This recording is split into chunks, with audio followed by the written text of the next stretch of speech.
Здравейте на всички и добре дошли в епизод 18 от Печелившият маркетинг Vulture Agency подкаст. Темата, за която ще говорим днес, е как да скалирате вашите реклами без нещо да се счупи по тях. Преди да започнем, казвам се Илиян Вълчев и съм собственик на Vulture Agency. Занимаваме се с дигитален маркетинг от близо 9 години и помагаме на бизнесите да достигат до повече хора онлайн, да продават по-успешно и да трупат нови клиенти. Ако искате да помогнем и на вас, то влезте на vultureagents.com и заявете безплатна консултация. А сега по същество. Какво означава думичката да скалирате вашите реклами? Скалирането най-вече се свързва с увеличаването на бюджета на реклама, която вече ви носи печалба. Това е важно, вече ви носи печалба, като целта, разбира се, е да генерира по-голяма печалба. Най-лесният пример. Пуснали сте реклама, която харчи 50 евро на ден. Тази реклама ви носи 200 евро оборот на ден. Логичното е да увеличите бюджета на рекламата, за да почнете да правите 500 евро, 1000 евро и така нагоре. Обаче тук идва проблема с скалирането на реклами. И тук най-често те се счупват и почва да дават задно. Защо рекламите ви се чупят, когато увеличавате вашия бюджет и следователно стават крайно неефективни? Няколко причини са. Първата причина е, че алгоритъмът започва да търси нова аудитория. Или когато увеличите бюджета, платформата трябва да започне да показва тази реклама до доста повече хора. И проблемът идва, че първата аудитория най-често е най-качествена. Тоест, пуснали сте по-малък бюджет, той де-факто почва да пресява аудиторията.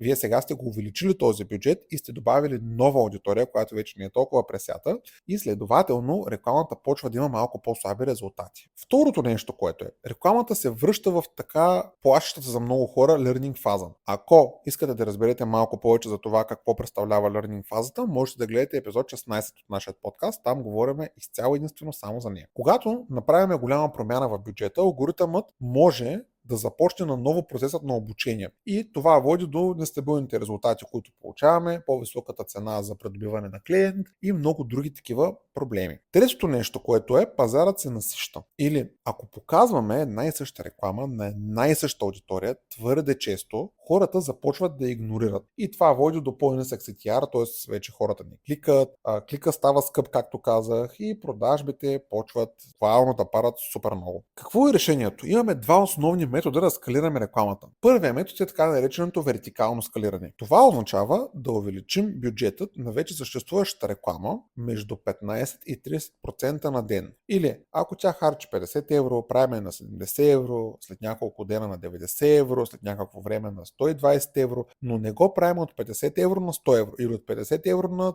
120 евро, или от 50 евро на 90 евро. Трябва да се вдига бюджетът постепенно. И за това се казва вертикално скалиране. Най-добрата практика за увеличаване на бюджета е между 15 и 20% на ден, както ви казах. Ако го увеличите прекалено рязко, следователно алгоритъма може да се обърка и отново да излезе от вече хубавата ви аудитория, да влезе в learning фаза и оттам нататък почва да идват проблеми. Другият тип скалиране, който имаме, е така нареченото хоризонтално скалиране. Какво означава това? Означава да създадем нови кампании с вече тази работеща реклама, която не се е доказала във времето. Какво представлява това в детайли? Имате една реклама. Тази реклама продава. Искате да почнете да продавате, както ви казах, повече и повече и повече. Какво правите вие? Дублирате тази работеща реклама, като оригиналът не го пипате, вие я дублирате и почвате да си играете. Първата реклама ще бъде насочена само към жени. Дублирате. Пускате нова реклама, насочена само към хора от 30 до 60 годишна възраст. Виждате, че тази реклама и тя почва да продава. Дублирате. Пускате след това следваща реклама. Тоест, хоризонталното скалиране се базира на база работеща кампания, която се дублира и се пуска с нов таргет. Най-често нова аудитория, lookalike аудитории, промяна на пласмента, евентуално може и креативи. По този начин увеличаваме обема, без да натоварваме една кампания. Защото реално ние пускаме различни неща, с различни таргети, с различни бюджети и рекламите могат да се оптимизират. Личното ми мнение е, че трябва да има баланс.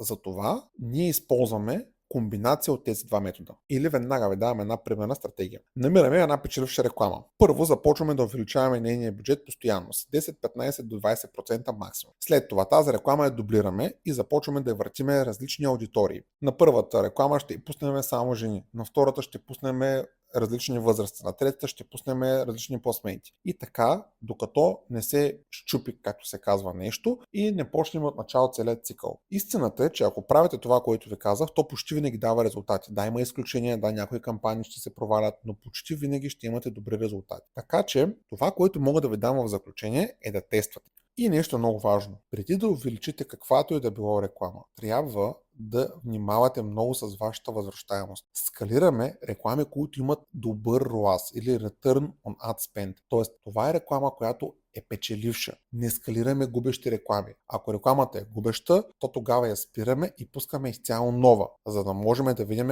къде ще изкочи заекът. В общи линии това са нещата. Ако искате тези стратегии да започнат да работят успешно и за вашия бизнес, то с най-голямо удоволствие ние от Vълчев Agency ще ви помогнем. За тази цел влезте на нашия сайт vълчevagency.com и заявете безплатна консултация с нас. Сигурни сме, че ще помогнем на вас и вашият бизнес да продавате повече онлайн.